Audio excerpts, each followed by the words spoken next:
Assalamualaikum warahmatullahi wabarakatuh. Bismillahirrahmanirrahim. Alhamdulillahirabbil alamin wassalatu wassalamu ala asrofil anbiya'i wal mursalin wa ala alihi wa sahbihi wa man da'a ilallah wa amila sholihan wa qala innani minal muslimin.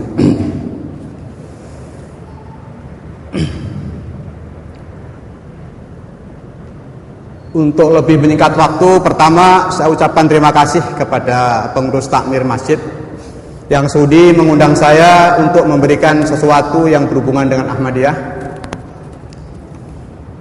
pada malam ini. Mudah-mudahan apa yang saya sampaikan, saya mengharapkan bermanfaat untuk kita semua. Hadirin dan hadirat yang berbahagia, saya kenal Ahmadiyah tahun 1971. Waktu saya mengikuti seorang ulama yang ada di Surabaya, di Peneleh Pelampitan, seberang gedung bioskop King Queen.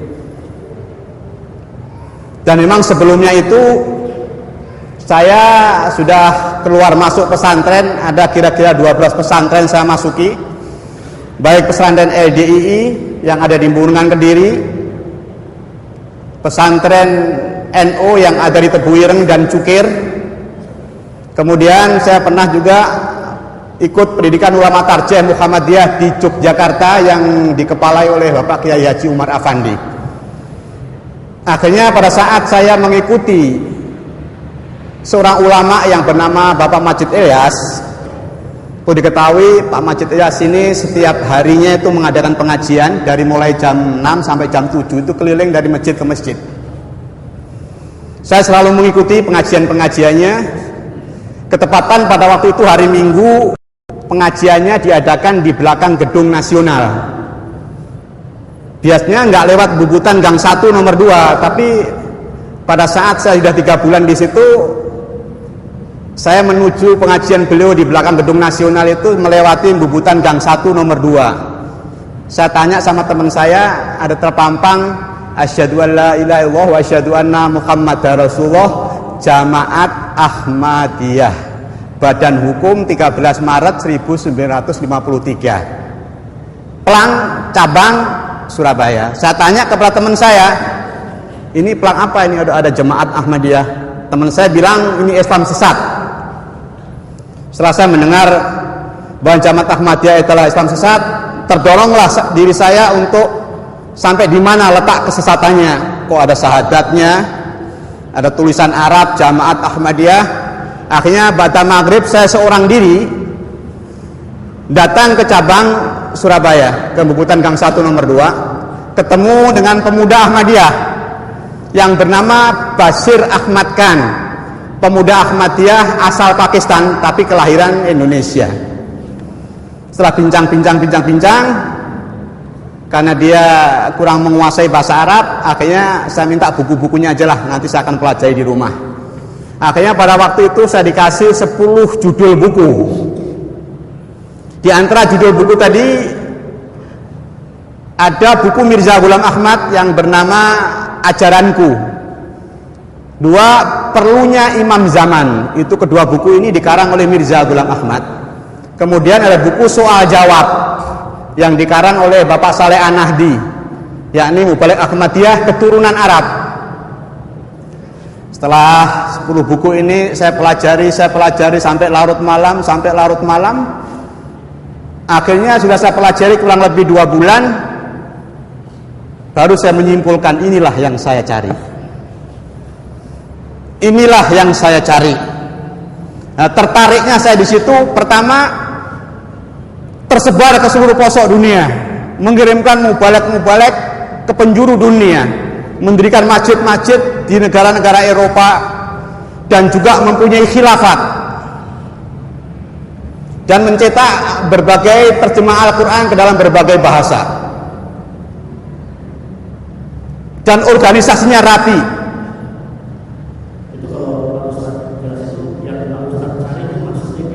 Bentar. Inilah yang saya cari, maksudnya yang saya cari di sini kesimpulannya, garis besarnya adalah sebuah jamaah punya pimpinan ditaati oleh dan sifatnya universal. Akhirnya setelah saya pelajari sampai larut malam, sudah saya kuasai terutama buku soal jawab. Jadi soal jawab itu 3 masalah penting masalah yang dibahasnya. Yang pertama, Nabi Isa masih hidup atau sudah mati? Ahmadiyah menyatakan Nabi Isa masih sudah mati. Dalil-dalil dari Al-Quran dan hadis Nabi saya kuasai. Yang kedua, bisa nggak datang Nabi lagi, datang Rasul lagi setelah Nabi Muhammad yang tidak membawa syariat? Menurut orang Ahmadiyah, bisa datang Nabi lagi, bisa datang Rasul lagi yang tidak membawa syariat. Dalilnya ini Al-Qurannya, ini hadisnya. Kemudian yang ketiga, benar nggak Mirza Ghulam Ahmad sebagai Mahdi atau Al-Masih yang dijanjikan oleh Rasulullah SAW? Karena menurut Ahmadiyah, Mirza Ghulam Imam Mahdi Al-Masih adalah sudah datang. Ada pada diri Mirza Ghulam Ahmad pendiri daripada Ahmadiyah. Jadi 3 masalah ini dalilnya dari Al-Quran, dari Al-Hadis. Saya kuasai. Akhirnya saya bawa kepada guru-guru saya. Yang pertama kali saya lemparkan masalah Ahmadiyah adalah kepada guru saya Majid Ilyas tadi. Saya hadapkan masalah Isa, saya hadapkan masalah Nabi yang membawa syariat dan yang tidak membawa syariat, dan Rasulullah SAW Nabi terakhir yang membawa syariat. Adapun Nabi dan Rasul yang tidak membawa syariat bisa datang setelah Rasulullah SAW. Dalilnya ini, hadisnya ini. Kemudian tentang kedatangan Imam Mahdi itu sendiri. Setelah saya lemparkan, pada waktu itu saya sudah dikasih rumah sama Pak Majid Ilyas. Karena saya pengikut setia, kadang-kadang kalau beliau nggak bisa ngisi, saya disuruh mengisi.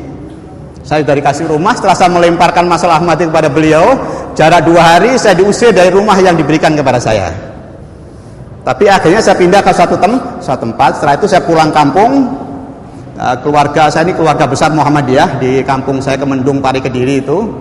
Akhirnya pada waktu di Kemendung inilah saya bawa masalah Ahmadiyah ini kepada guru-guru saya, baik kepada LDII, kepada ulama-ulama atau tokoh-tokoh Muhammadiyah, kepada tokoh-tokoh Persis, dan juga kepada tokoh-tokoh NU.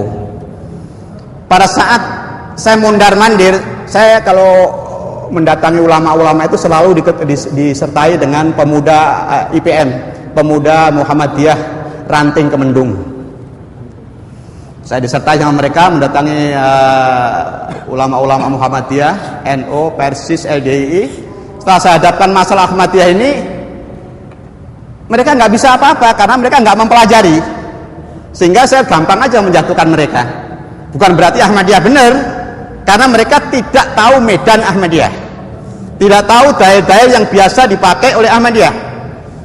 Akhirnya menang baik dengan LDI ataupun dengan NU. Dengan saya merasa menang pada waktu itu. Tapi kebanyakan mereka, terutama ini maaf ya, kebanyakan mereka, terutama Pak Kasimo dan Pak Kasimo terutama yang ada di Pare itu, kalau memang Ahmadiyah ini benar, kenapa Pak Hamka sama Pak Nasir nggak masuk Ahmadiyah? Dan seterusnya. Akhirnya pada bulan Desember 1973 saya langsung datang kepada Bapak Hamka. Kalau nggak salah rumahnya sebelah mana ya? Nggak jauh dari sini. Akhirnya saya datang, saya ditanya sama beliau, ada apa? Dari mana? Saya Ahmad Daryati, Pak, dari Pare, Kediri. Ada apa? Ini ada problem, ada masalah Ahmadiyah, Pak. Ahmadiyah yang mana ini? Ahmadiyah yang Qadian atau Ahmadiyah yang Lahore? Saya bilang Ahmadiyah yang Qadian, Pak. Akhirnya beliau megang pundak saya, kamu tinggal di sini selama 3 hari. Akhirnya saya sama beliau 3 hari 3 malam di rumah beliau.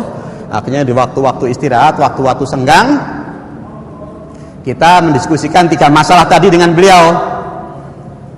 Nah, ada kesan sampai sekarang yang nggak mungkin bisa saya lupakan tentang masalah Isa masih hidup atau sudah mati.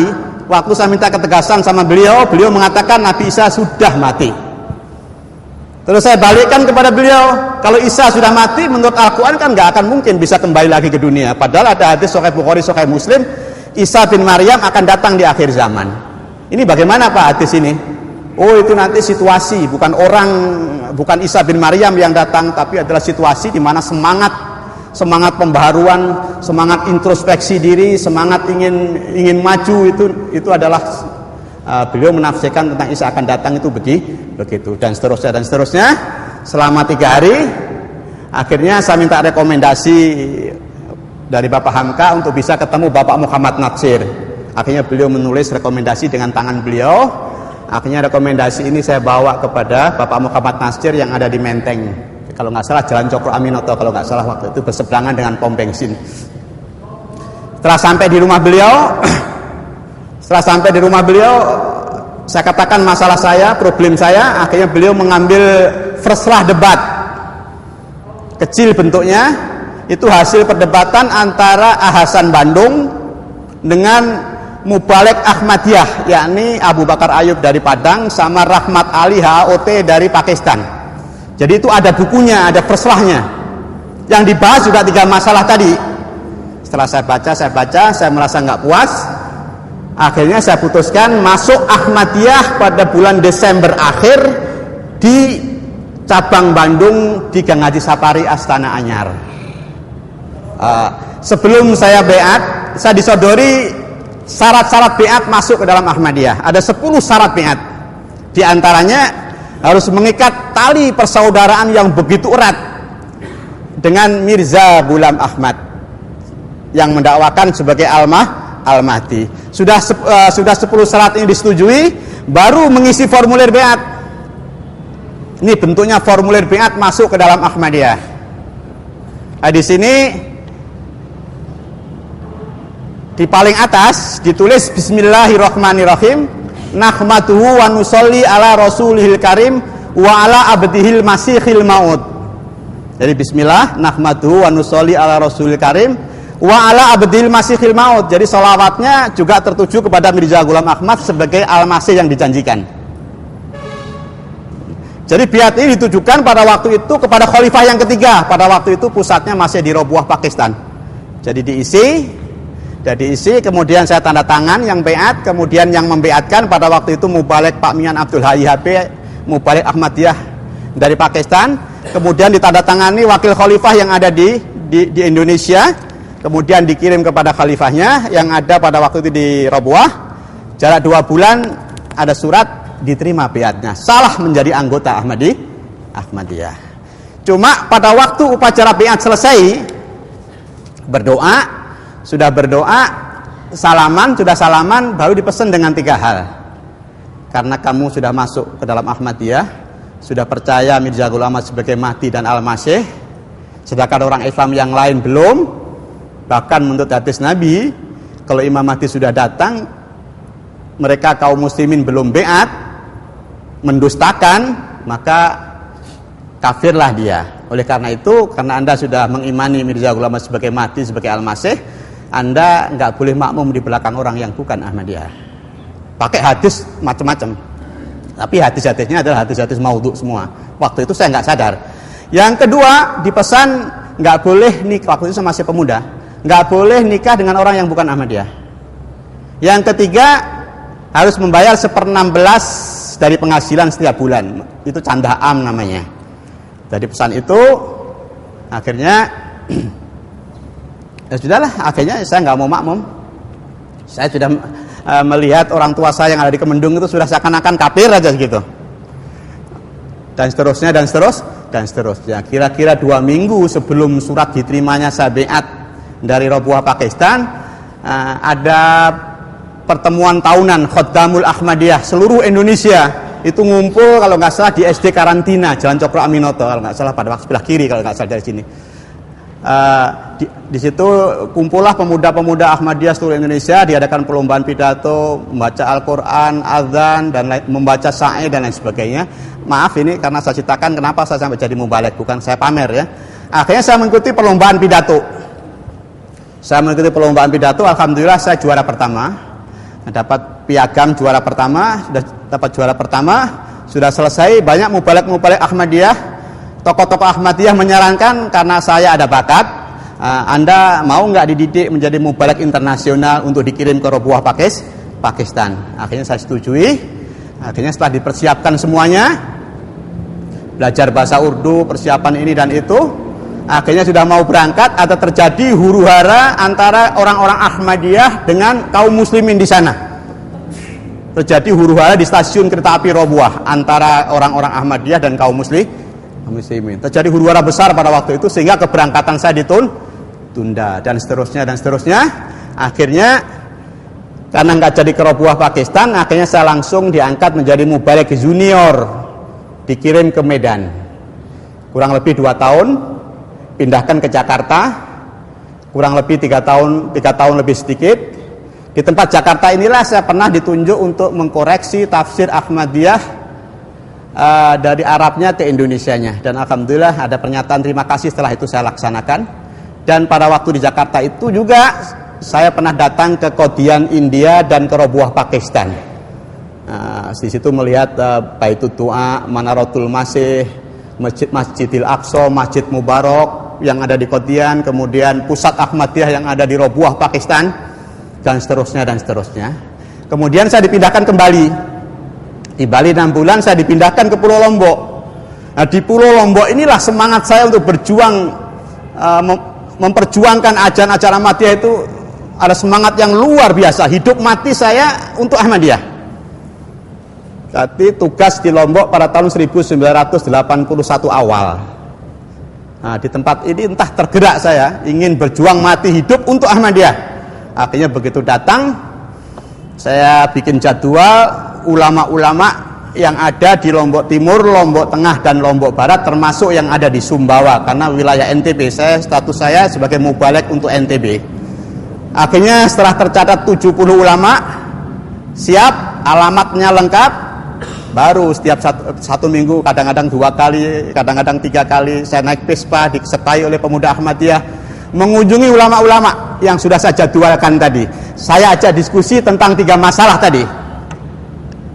Dan setelah saya ajak diskusi minimal kadang-kadang 2 jam, ada yang 1,5 jam, ada yang sebelum sempat duduk saya diusir karena tahu saya Ahmadiyah, saya mubaligh Ahmadiyah dan lain sebagainya. Ada juga akan saya dukung Pak Haryadi, Tuan Guru Fadil yang ada di Lombok Tengah itu malah mau mendukung perjuangan saya, padahal beliau juga punya pesantren dan lain sebagainya. Akhirnya sudah kira-kira 1,5 tahun,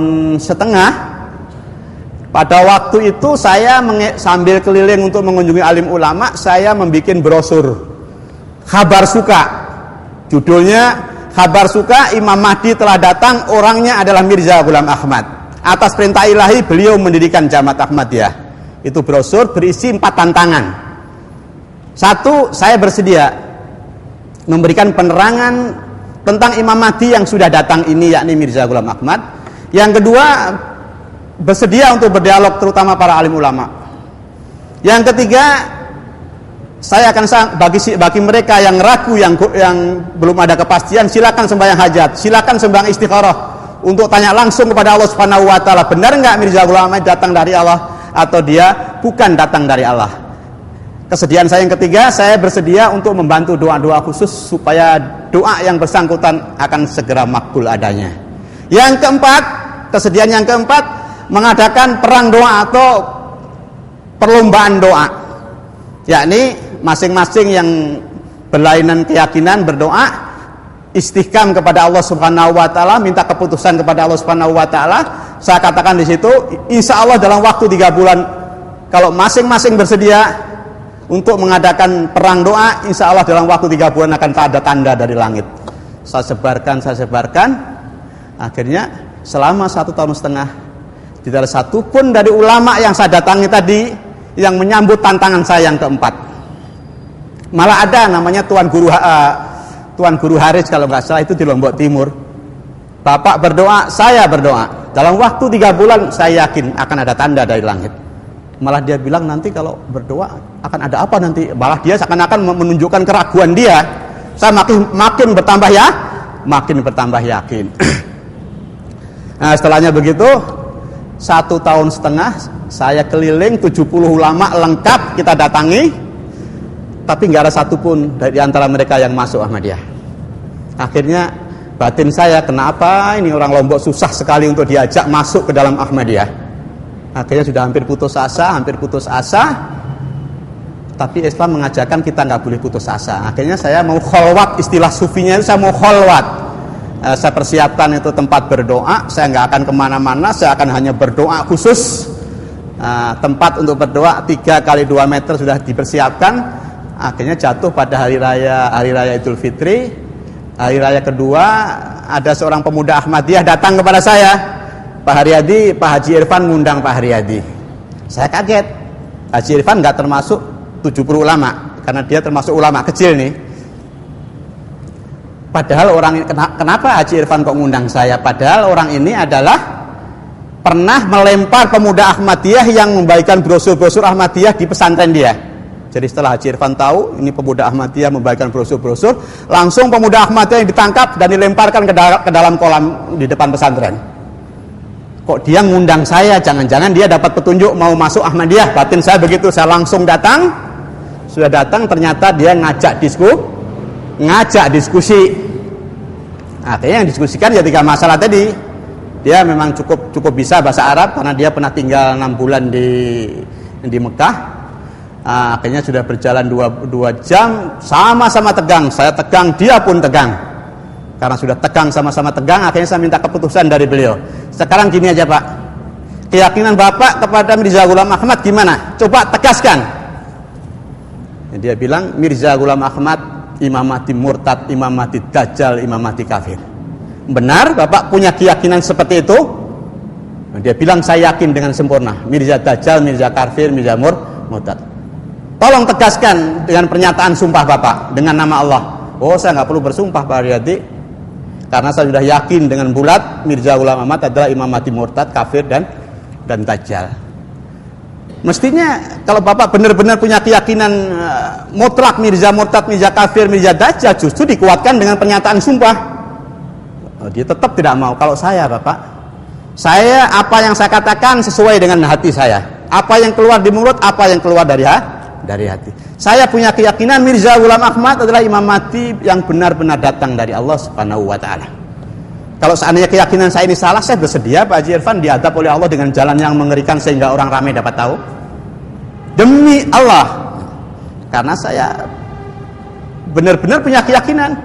Saya berani bersumpah dengan nama Allah, tapi Bapak mengatakan Mirza murtad, Mirza dusta, Mirza dajjal, tapi Bapak suruh bersumpah nggak mau. Jangan-jangan hati Bapak membenarkan Mirza Ghulam Ahmad, hanya bibir Bapak aja yang mengatakan begitu.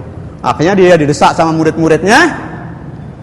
Akhirnya dia mau bersumpah. Iyalah saya mau bersumpah seperti sumpahnya Pak Haryadi. Kalau yang tadi itu sumpah saya, sekarang saya minta Bapak Haji Irfan sumpah sendiri. Akhirnya saya Haji Irfan dengan nama Allah saya bersumpah bahwasanya Mirza Ghulam Ahmad adalah Imam Mahdi dusta, palsu dan murtad. Sanksinya apa? Seperti Pak Haryadi ucapkan sendiri. Kalau seandainya keyakinan saya ini salah, kata Haji Irfan, saya bersedia diadab oleh Allah dengan jalan yang mengerikan sehingga orang ramai dapat tahu. Waktunya kapan? Seperti Pak Haryadi 3 bulan. Tolong ucapkan sendiri. Adab ini supaya terjadi 3 bulan setelahnya ini. Langsung sebelum dia selesai, saya pegang tangannya. Sah mubahalah. Sebelum saya lepaskan, saya bilang sama murid-muridnya, kalau dalam waktu 3 bulan setelahnya ini Haji Irfan tidak diadab oleh Allah Subhanahu wa taala, saya bersedia dipotong leher saya di depan orang ramai. Anda semua kan tahu rumah saya. Mereka kan tahu rumah saya, tahu pinggir jalan. Akhirnya bagaimana? Sudah selesai, saya lepas, sah mubahalah. Diketiklah pernyataan mubahalah dia, pernyataan mubahalah saya diketik, saya tanda tangan.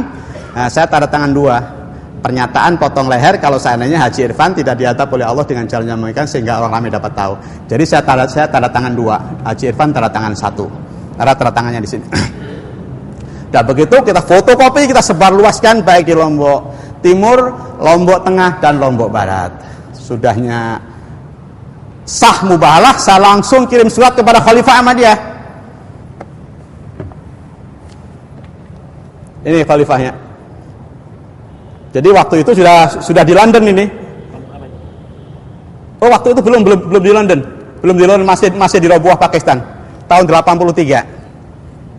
Tahun 83 akhirnya saya kirim surat kepada Khalifah Ahmadiyah yang ada di Robuah, Pakistan. Saya mohon didoakan dengan doa-doa khusus supaya saya menang dalam front ini. Akhirnya bagaimana? Akhirnya dapat balasan. 2 bulan dapat balasan, ini balasannya.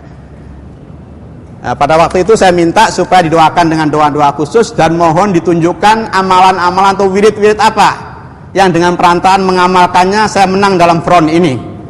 Nah, akhirnya hanya dikabulkan, Anda akan saya bantu dengan doa-doa khusus dan Anda akan sukses besar, sukses sempurna.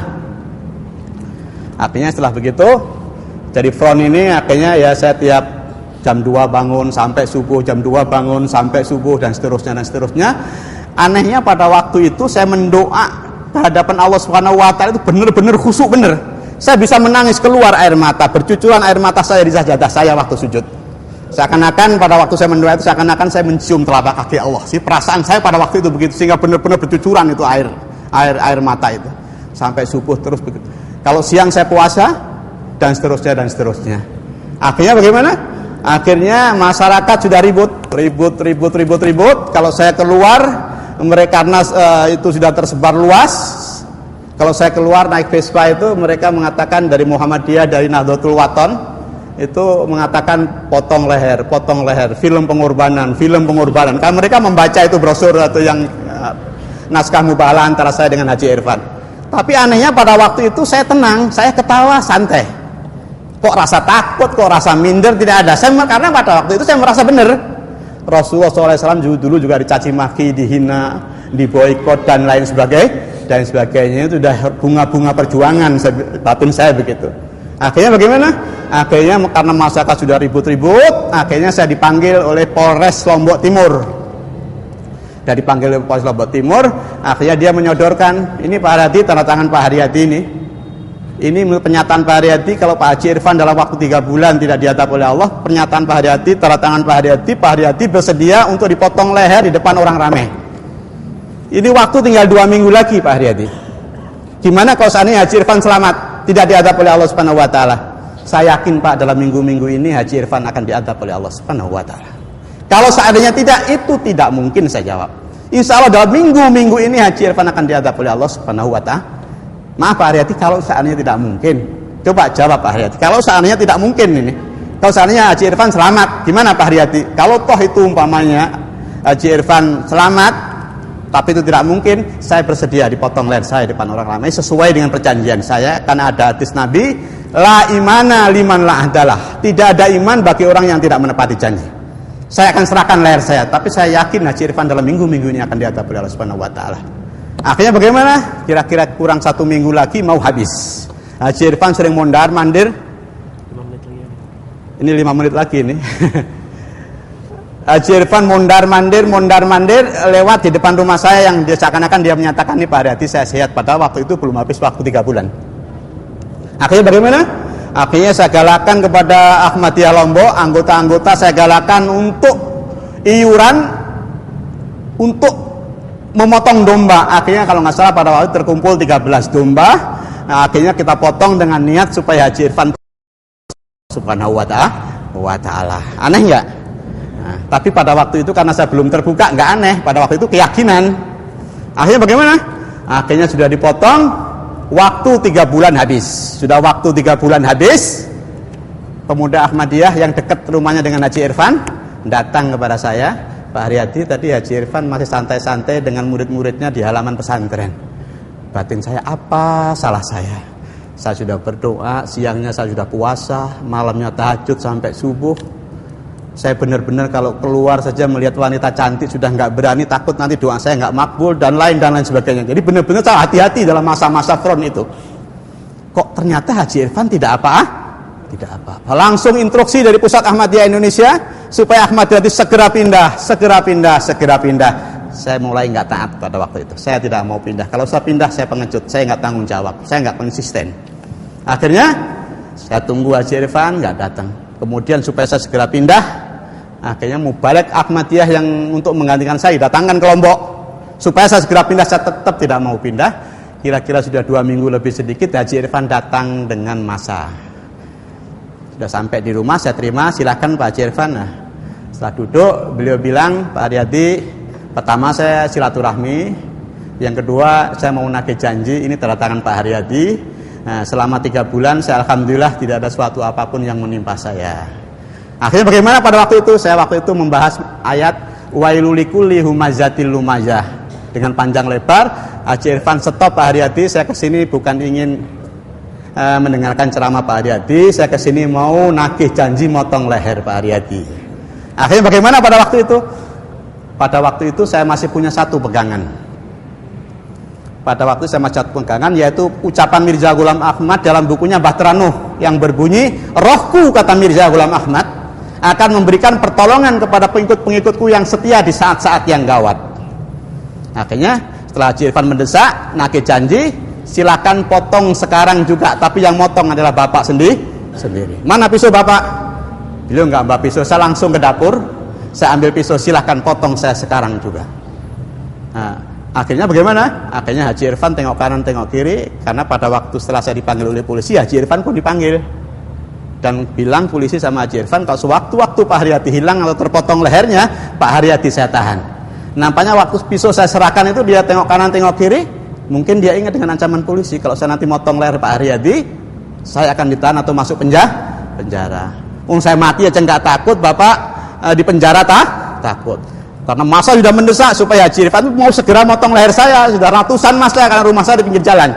Masa sudah maju jalan, Pak, tunjuk salah satu di antara mereka untuk motong leher saya sekarang juga. Wah, nanti kalau saya nunjuk Pak Haryadi, nanti saya kena juga. Lalu terus maumu apa? Akhirnya setelah begitu, polisi datang, saya diambil, Haji Irfan pun diambil. Coba kalau pada waktu itu Haji Irfan nekat motong leher saya, roh Mirza tidak datang untuk menolong saya, apa yang terjadi? Saya kira cukup sekian, nanti kita teruskan sesudahnya. Assalamualaikum warahmatullahi wabarakatuh. Baiklah, kayaknya masih banyak pertanyaan.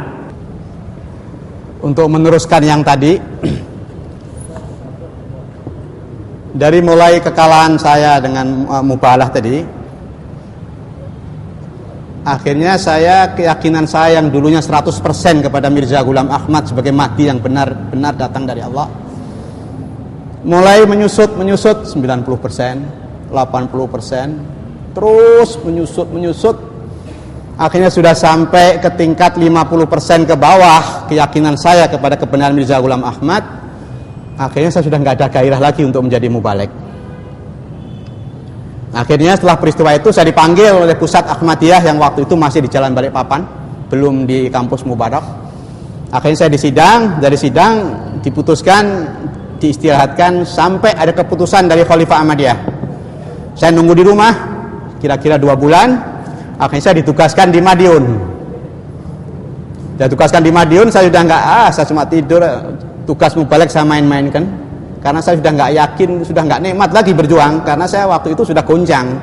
Keyakinan saya kepada Mirza Ghulam Ahmad sudah di bawah 50%. Akhirnya saya putuskan mau bikin pernyataan keluar dari Ahmadiyah. Saya belum siap, sudah terlanjur banyak alim ulama yang saya sakitin. Kalau saya langsung menyatakan keluar dari Ahmadiyah, gaji saya akan diputus. Anak saya pada waktu itu sudah 4, jadi pertimbangan-pertimbangan manusiawi ini muncul. Akhirnya pas bertepatan dengan kemerdekaan Brunei. Akhirnya saya berangkat ke Brunei. Waktu mau berangkat saya izin dulu ke Pusat Ahmadiyah. Akhirnya saya nggak diizinkan, tapi saya sudah mulai nggak taat, saya sudah nggak yakin lagi. Sudah di bawah 40% pada waktu itu. Akhirnya saya berangkat ke Brunei. Pulang balik sambil ya istilahnya bawa barang-barang dari Senen, kita bawa songket-songket itu, yang songket-songket Palembang kita bawa 10 kali lipat kita bisa untung. Kan di sana kan pakai dolar ya, dan sana negara kaya, jadi pulang balik akhirnya kok nggak enak ya, bakatnya mubaligh kok dagang, perasaan sudah nggak enak sudah. Akhirnya gimana? Akhirnya pas pada waktu saya makan di sebuah restoran, ketemu sama orang-orang pakai jubah serban di meja sebelah ujung. Saya dekati mereka. Ini kelompok mana ini? Kok seperti kelompoknya Muluh dari Iran ini. Oh, kami dari Malaysia, kami Darul Arqam. Kegiatan kami dakwah. Di samping dakwah kita punya wiridnya wirid Muhammadiyah. Di samping itu kita juga punya pabrik-pabrik atau kilang-kilang, punya kegiatan ekonomi dan lain sebagainya. Saya tanya siapa ketuanya? Ustaz Asy'ari Muhammad. Dia cerita panjang lebar. Akhirnya saya yang mestinya pulang ke Jakarta, akhirnya saya langsung ke Kuala Lumpur, ke Sungai Pencala, pusat Darul Arqam. Akhirnya sudah ketemu sama Ustadz As'ari dan seterusnya. Akhirnya saya suruh mengajar bahasa Arab di sana. Jadi saya waktu mondar-mandir kira-kira kurang lebih ada 5 kali sampai ketemu dengan Darul Arkom tadi. Saya ke Sabah, Darul Arkom, baru saya ke Singapura, ke Malaysia dan seterusnya. Akhirnya Ustadz As'ari Muhammad minta saya supaya saya ngajar Nahwu Shorof di Darul Arkom. Pada waktu itu gaji saya masih dikirim ke istri saya di Garut waktu itu. Padahal saya sudah nggak taat, sudah nggak ada di pusat, sudah nggak ada di tempat tugas. Akhirnya bagaimana? Akhirnya sudah gitu. Akhirnya kita mau memboyong keluarga, kan mereka menawari kalau memang kamu nggak mau kawin di sini ya bawa istrimu ke sana. Saya pada waktu itu langsung ditawari untuk nikah di Darul Arkom. Tapi saya waktu itu nggak ada gairah sama sekali sama perempuan. Jadi krisis ini harus cepat segera selesai. Jadi saya ingat istri aja waktu itu. Jadi saya langsung ditawari untuk nikah di sana. Anak istri di Garut. Akhirnya setelah saya kira-kira 1,5 tahun mondar-mandir nggak taat sama pusat. Akhirnya saya pulang untuk ngambil keluarga. Tahu-tahu ada surat dari Pusat Ahmadiyah Indonesia, dari Pusat Ahmadiyah London. Pada waktu itu bahwa saya dipecat. Sudah gaji. Keluarga 4 saya bawa ke Malaysia, saya ngajar di Darul Arkom selama kurang lebih 2 tahun. Ngajar Nahwu Shorof di Malaka. Anak saya bawa, ya pakai serban, pakai apa gitu Pak, dan sebagainya. Kita ikut juga mengamalkan aurat Muhammadiyah. Kita juga maulid berjanji tiap malam Jumat, maulid daibai malam Senin dan seterusnya. Akhirnya di saat itulah saya bikin pernyataan keluar dari Ahmadiyah. Kita bikin press conference di Kuala Lumpur, yang kedua di Singapura. Nah, tahun berapa itu? Itu tahun 86. Tahun 86. Jadi 3 tahun setelah? Ya, 2 tahun lebih ya, 2 tahun lebih. 2 tahun lebih saya bikin pernyataan keluar dari Ahmadiyah. Nah, ini hasil press conference-nya ini. Kisah tobat seorang bekas pengikut Qadiani.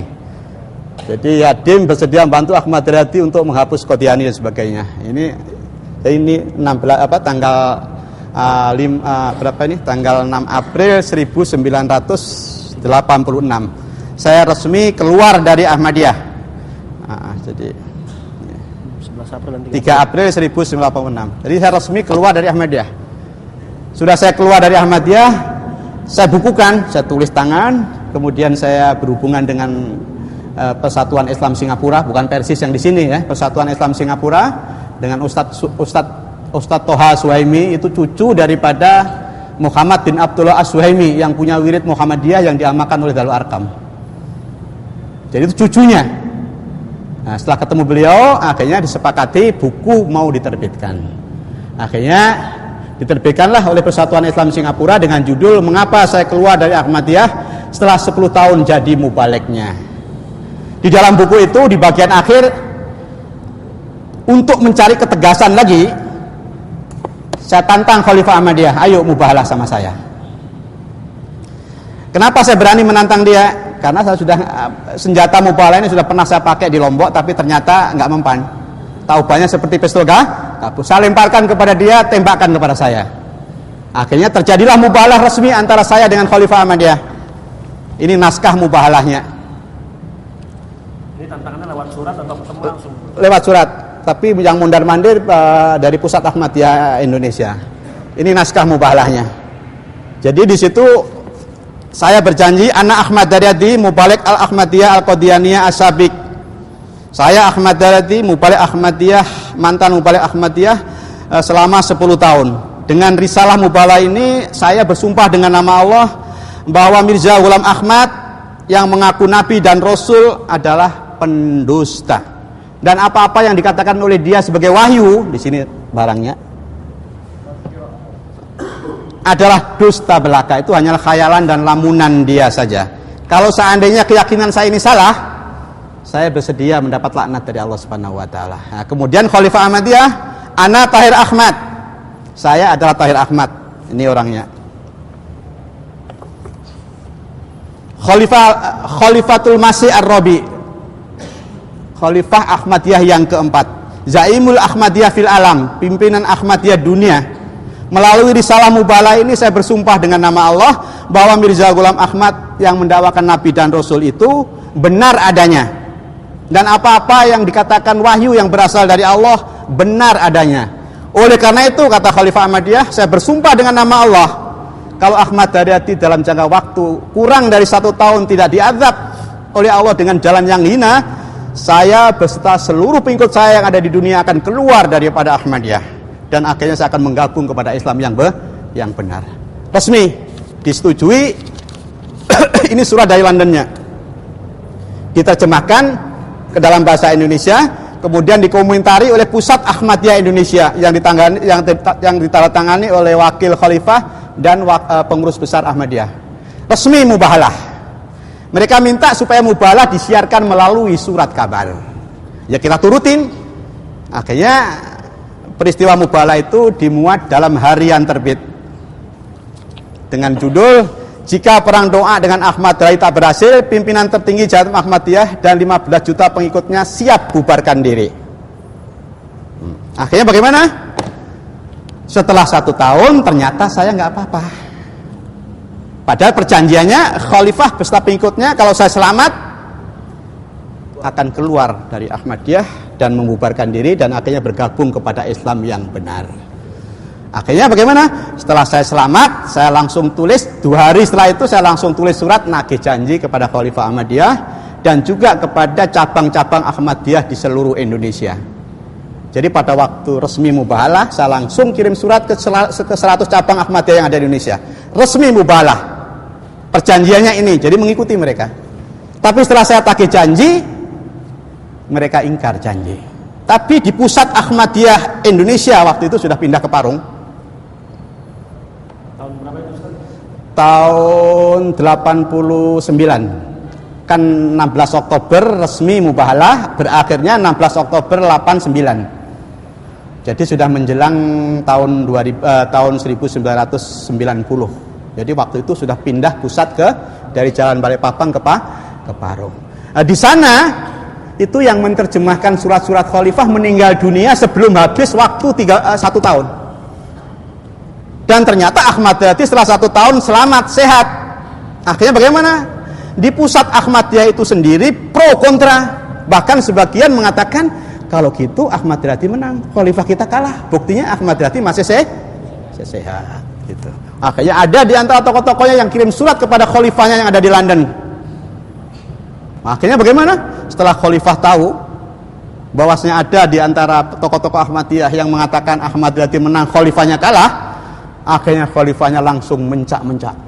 Emosi besar, langsung dia nulis dengan tangannya sendiri dalam bahasa Urdu 15 halaman.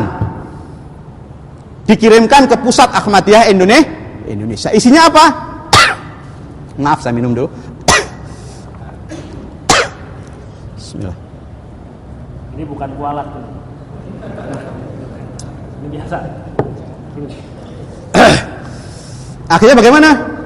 Setelah dia ada tokoh-tokoh Ahmadiyah yang mengatakan Khalifah kalah, Ahmad Daryati menang, mencak-mencak dia.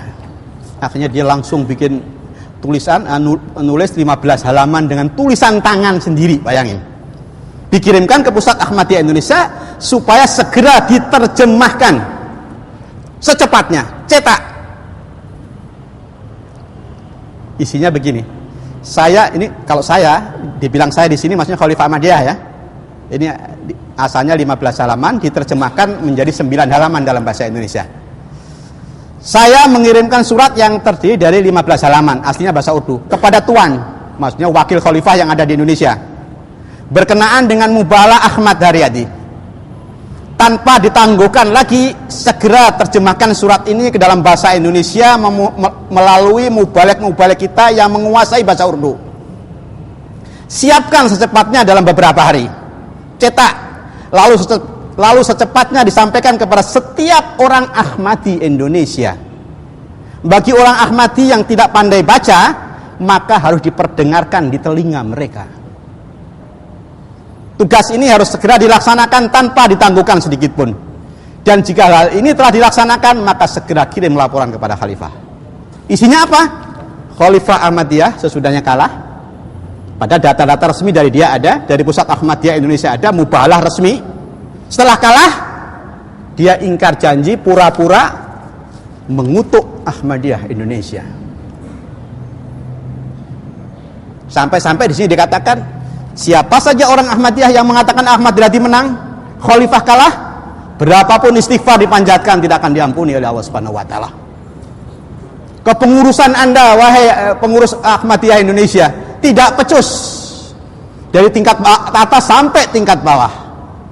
Jadi seakan-akan dia akal-akalan ini untuk apa? Untuk cuci tangan, untuk menyelamatkan, untuk menghilangkan malu, untuk menghilangkan noda yang ada pada muka dia, karena kalah mubahalah dengan Ahmad Riyadi. Ini suratnya. Ini ada sebagian orang Ahmadiyah yang membocorkan ini kepada saya. Adanya di mana? Ada di Pusat Ahmadiyah Parung. Jadi mereka sudah goncang, walaupun mereka tidak mau keluar, karena sudah terlanjur bikin rumah di sana, sudah terlanjur jadi pengurus dan lain sebagainya. Akhirnya bagaimana? Benar-benar diperdengarkan di tiap telinga orang-orang Ahmadiyah. Penting nggak berarti ini? Penting. Belum pernah terjadi Khalifah Ahmadiyah mengutuk Ahmadiyah secara nasional kecuali setelah peristiwa mubahalah dengan saya. Dan seterusnya. Akhirnya buku mubahalah saya cetak. Mubahalah dari A sampai Z resmi kita bagikan kepada cabang-cabang, termasuk kita kirimkan kepada Khalifah Ahmadiyah. Akhirnya setelahnya itu bukan mereka sadar, tapi justru Khalifah Ahmadiyah malah instruksi. Ini instruksinya. Ini Pusat Ahmadiyah Indonesia meneruskan instruksi Khalifah kepada cabang-cabang Indonesia. Isinya apa? Ini cap Ahmadiyah ini. Pusat Ahmadiyah Indonesia mengirim ke cabang-cabang. Isinya apa? Khalifah Ahmadiyah memerintahkan supaya Ahmadiyah Indonesia mengadakan doa khusus bersama. Tiap ba'da Jumat dipimpin oleh seorang imam. Kalau perlu motong domba tiap cabang. Siangnya puasa sunat, malamnya tahajud. Dengan niat supaya Ahmad Riyadi segera diadab oleh Allah Subhanahu wa taala. Resmi. Kata Khalifah Ahmadiyah, Ahmad Riyadi nggak bisa lari daripada cengkeraman azab Allah. Resmi. Seperti main-main, tapi iya, benar, hitam di atas putih.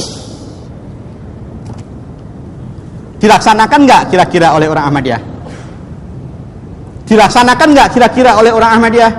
Menyuruh berdoa bersama, motong domba, tahajud, siangnya puasa sunat, dengan niat supaya Ahmad Riyadi segera diadab oleh Allah Subhanahu wa taala. Dijalankan nggak? Dijalankan, karena orang Ahmadiyah ini punya keyakinan instruksi khalifah, instruksi Tuhan. Manusia tersuci di dunia, doanya makbul, punya hubungan khusus dengan Allah Subhanahu wa taala. Mestinya dengan keyakinan ini setelah kalah mubahalah mestinya mereka kan mikir kan, kayak saya mikir kan, jadi ragu-ragu, goncang, akhirnya keluh. Tapi enggak, justru malah mengamalkan instruksi khalifah. Doa bersama, motong domba, 150 domba dipotong. Di cabang Garut motong 2 karena saya berdomisili di sana, supaya saya segera mati hina. Akhirnya dijalankan 27 Februari 1990, berakhirnya 27 Februari 1991, dijalankan tiap pada Jumat, mengadakan doa khusus bersama. Tapi setelah 1 tahun ternyata saya nggak apa-apa, sehat walafiat. Kemudian saya bikin buku kecil, seruan untuk mencampakkan agama manusia, yakni Ahmadiyah. Kita lampirkan instruksi khalifah. Saya komentari satu persatu dan juga kutukannya. Saya komentari satu persatu yang melanggar ketentuan Al-Quran. Dan seterusnya. Akhirnya bagaimana? Untuk melengkapi sejarah, tahun 1997, itu bulan Juni, saya pas tahajud waktu itu, sudah tahajud, kok ada gerakan di dalam diri saya harus pergi menemui Khalifah Ahmadiyah di London. Setelah saya berdoa, saya langsung keliling-keliling di lapangan, di halaman rumah, saya membaca Inna fi khalqis samawati dan seterusnya itu. Akhirnya saya, untuk melengkapi sejarah, saya harus bertemu dengan Khalifah Ahmadiyah yang ada di London. Karena data-data surat yang berhubungan dengan saya banyak sekali. Di antaranya di sini dalam kutukan ini saya dikatakan manusia bejat. Tapi manusia bejat kok dia kalah berlomba doa gitu loh. Akhirnya bagaimana? Akhirnya saya bulat pada waktu itu anehnya saya nggak punya uang. Tapi dalam jangka 1 minggu, dalam jangka 10 hari, itu saya bisa berangkat.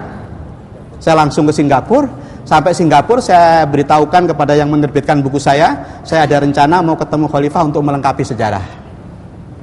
Akhirnya langsung saya dapat tiket dari Singapura Jeddah London, London Jeddah Singapura. Langsung saya berangkat dari Jeddah sampai Jeddah, saya langsung ke Masjidil Haram, saya mendoa di Multazam, ya Allah, saya punya niat ingin ketemu Khalifah Ahmadiyah, ini data-datanya, mau saya sampaikan kepada dia. Kalau kepergian saya ini bermanfaat untuk umat, lancarkan ya Allah. Kalau enggak, jangan ya Allah. Saya mendoa di Multazam antara Hajar Aswad sama pintu Ka'bah. Akhirnya setelah saya mendoa, paginya saya langsung ke pusat Rabitul Alam Islami yang di samping pusat Rabitul Alam Islami yang ada di Mekah, itu berdampingan dengan Hotel Continental. Saya langsung ketemu sama Aminul Am, Sekjen Rabitul Alam Islami. Nah, kemudian kita diserahkan kepada musaidnya, langsung saya utarakan semuanya. Langsung pada waktu itu segalanya ditekel sama Rabitul Alam Islami. Yang London langsung dihubungi, saya langsung dikasih hotel di Mekahnya, kemudian dikasih uang dan lain sebagainya. Sampai berangkat, sampai pulang saya nggak keluar uang sepeser pun. Berarti kan lancar nih. Nah, berarti ada manfaatnya. Akhirnya bagaimana? Akhirnya datanglah di London kira-kira tanggal 29 Juli 1997. Akhirnya tanggal 6-nya saya datang ke pusat Ahmadiyah London. Saya langsung ketemu sama Amir London. Namanya ada Mujib Rashid namanya, Amir London. Akhirnya kita mengadakan perjanjian bisa ketemu khalifah tanggal 13 Agustus. Sudah kita siapin semuanya, dokumen-dokumen sudah kita siapin semuanya. Rencananya kalau saya bisa jumpa langsung, ini kutukan Anda kepada Ahmadiyah Indonesia. Ini surat Anda yang berhubungan dengan mubalah resmi. Ini surat Anda yang menginstruksikan kepada Ahmadiyah Indonesia supaya mengadakan doa khusus bersama dan lain sebagainya. Ini data-data dari pusat Ahmadiyah Indonesia, dari cabang-cabang. Sudah saya siapin semua. Akhirnya tanggal 13 saya datang, saya nunggu sampai 2 jam dia nggak mau keluar. Saya nunggu 2 jam di ruang tamu, dia nggak mau keluar. Bilangnya dia sibuk. Kalau dia sibuk, apalagi dia mengaku Amirul Mukminin, mengaku Khalifah Islam. Saya tamu satu-satunya, dan kedatangan saya bukan datang sembarang datang. Tidak membicarakan surat-surat dia yang berhubungan dengan saya.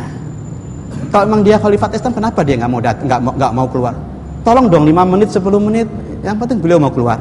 Tetap ajudannya mengatakan sibuk dan lain sebagainya. Akhirnya saya pulang dengan tangan hampa. Anehnya pada waktu kedatangan saya di London, itu kok ketepatan. Itu Khotmun Nubuwah yang dari Multan. Jadi Khotmun Nubuwah ini suatu badan kayak apa ya di Indonesia. Jadi itu tujuannya untuk menyelamatkan Nabi Muhammad ini sebagai khotaman nabiin. Jadi yang dilawan adalah Ahmadi.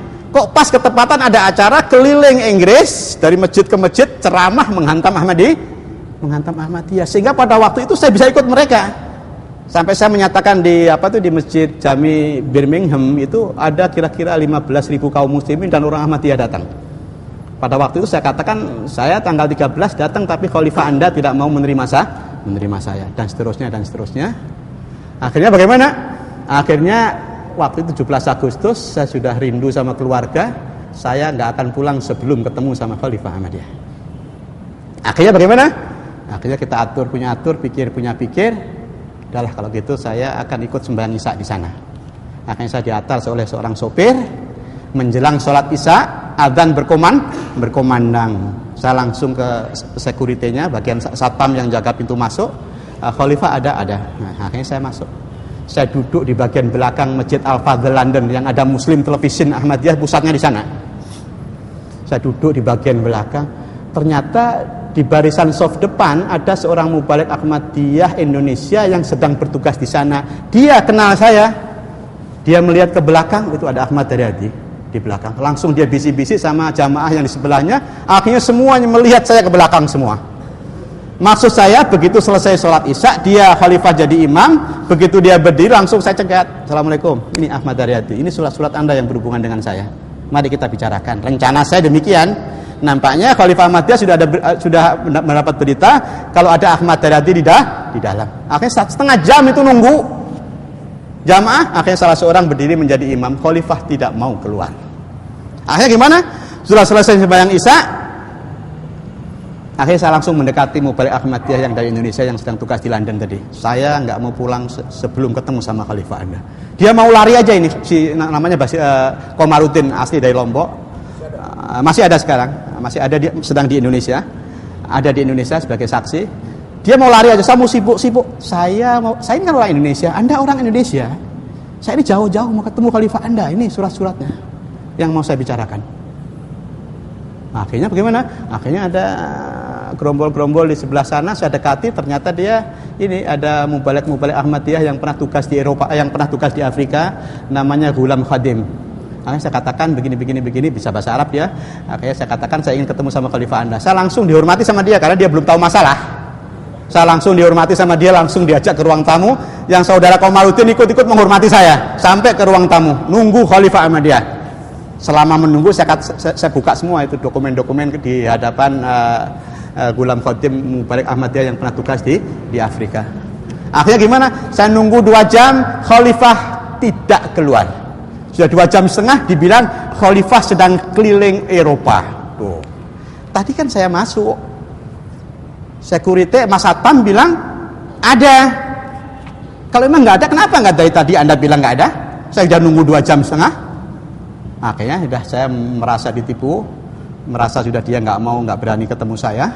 Akhirnya jarak beberapa hari saya langsung bikin press conference dengan Khotmun Nubuwah, press conference The Daily London. Ini ada hasil press conference di London ini, The Daily London, Khotmun Nubuwah sama majalah internasional At-Taqwa. Akhirnya setelah itu saya pulang tapi sudah punya dokumen, sudah punya data-data resmi tentang Khalifah Ahmadiyah tidak mau jumpa dengan saya. Akhirnya tahun 2000 dia pura-pura datang ke Indonesia, tidak menunjukkan kepada dunia bahwasanya nggak ada masalah di Indonesia dengan Ahmad Daryadi. Seakan-akan begitu. Kenapa saya sampai bisa masuk ke dalam Ahmadiyah? Kalau seandainya pada waktu saya selama 2 tahun mundar-mandir ke alim ulama, ada yang bilang kepada saya, Pak Haryadi, itu definisi Ahmadiyah, Nabi Rasul dibagi 2 itu nggak benar. Benernya begini Pak Haryadi. Jadi orang Ahmadiyah ini, untuk supaya kaum muslimin bisa menerima Mirza Ghulam Ahmad sebagai Nabi Rasul, mereka bikin definisi. Rasul dibagi 2, yang membawa syariat dan yang tidak membawa syariat. Kami orang Ahmadiyah juga punya keyakinan Nabi Muhammad Nabi terakhir yang membawa syariat.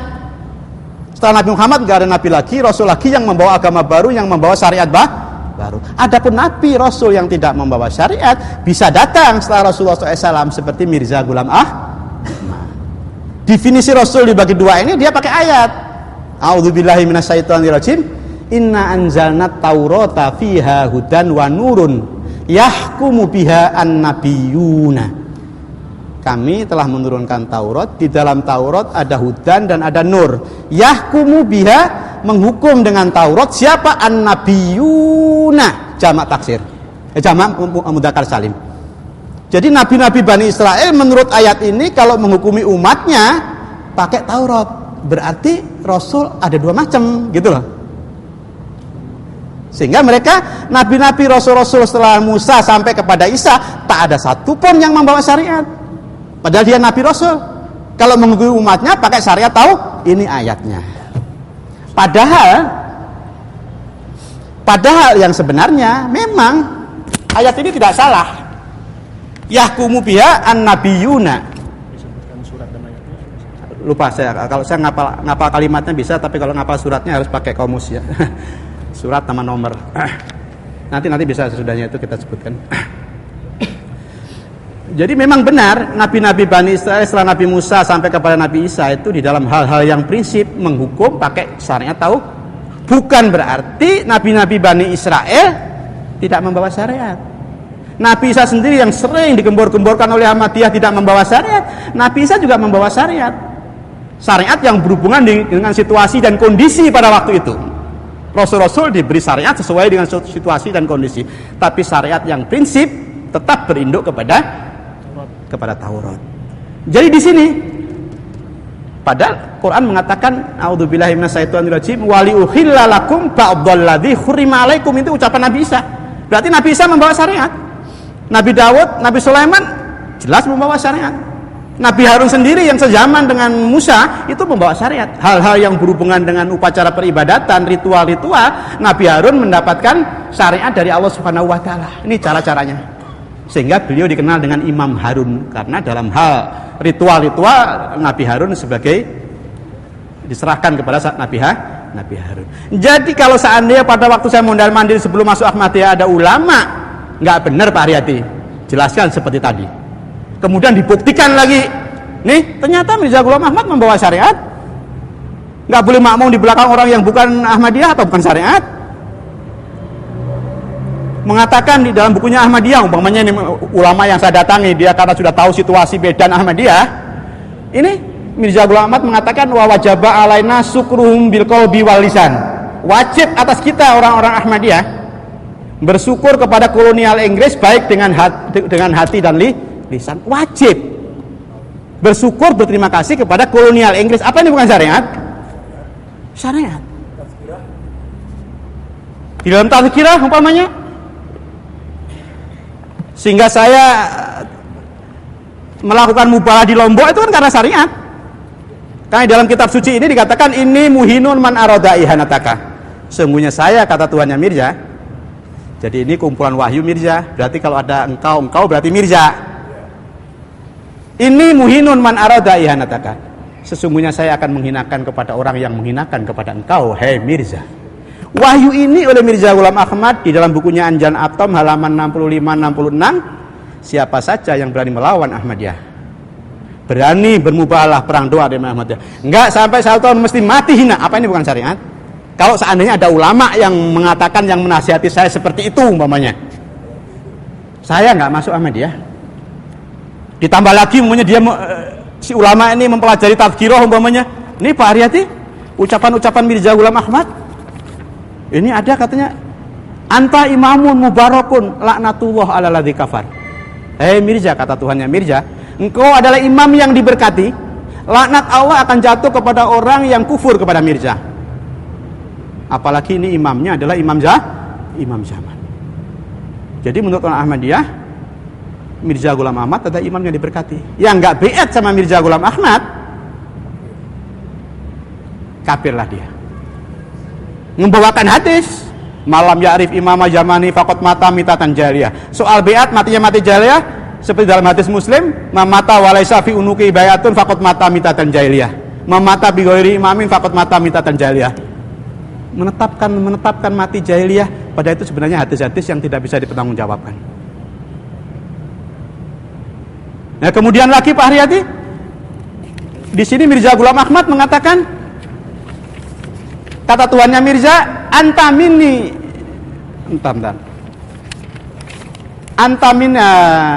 anta fihim bimanzilati Musa. Itu halaman 651. Hei Mirza, engkau di tengah-tengah mereka adalah berkedudukan seperti Musa. Di sini menunjukkan Mirza Ghulam Ahmad membawa syariat. Dia menyamakan dirinya berkedudukan seperti kedudukan Musa. Musa membawa syariat. Kemudian umpamanya si ulama tadi, Pak Haryati, ini ada sertifikat wasiat ini. Sertifikat wasiat Ahmadiyah. Siapa yang punya sertifikat wasiat ini, dia berhak kalau meninggal dikuburkan di pekuburan ahli surga. Apa itu bukan syariat, Pak Haryati? Jadi sertifikat wasiat ini hanya dimiliki oleh orang-orang yang sanggup mengorbankan hartanya, gajinya setiap bulan 1/3 dari penghasilannya. Kalau meninggal di akte notaris kan 1/3 hartanya milik Ahmadiyah. Kalau sudah mau mengorbankan itu baru mendapatkan sertifikat wasiat. Kalau meninggal, sertifikat wasiat ini ada nomor sertifikat wasiat. Ini sertifikat yang saya punya. Kalau saya meninggal sebelum keluar dari Ahmadiyah, saya kalau meninggal, karena pada waktu itu pekuburan ahli surga belum ada di Indonesia, saya punya batu nisan di Robuah, Pakistan. Walaupun jenazah saya di sini, karena tidak mungkin jenazah saya harus dikirimkan ke sana. Saya cukup batu nisan dengan nama Ahmad Haryati, nomor sertifikat wasiat sekian, meninggal tahun sekian. Oleh wahyu Mirza dijamin masuk surga. Apa ini bukan syariat Pak Haryadi gitu. Saya nggak masuk Ahmadiyah. Kita akan buka tanya ya. Oh iya, saya nggak masuk Ahmadiyah. Saya nggak masuk Ahmadiyah. Tapi dekade terakhir ini Khalifah Ahmadiyah yang keempat mengizinkan untuk bikin kuburan ahli surga, BHC Makbaroh. Satu ada di Parung, di belakang rumah makan Pok kita, kilometer 24, Desa Pondok Udik, Kecamatan Kemang, Kabupaten Boh. Ini fotonya. Ini pekuburan ahli surga. Jadi seragam semua, batu nisannya seragam. Meninggal tahun berapa, nomor sertifikat wasiat dia beatnya karena keturunan atau beatnya bukan karena keturunan, disantumkan tanggal beat dan tahun beat. Dan dia menerima sertifikat wasiat ini tahun berapa.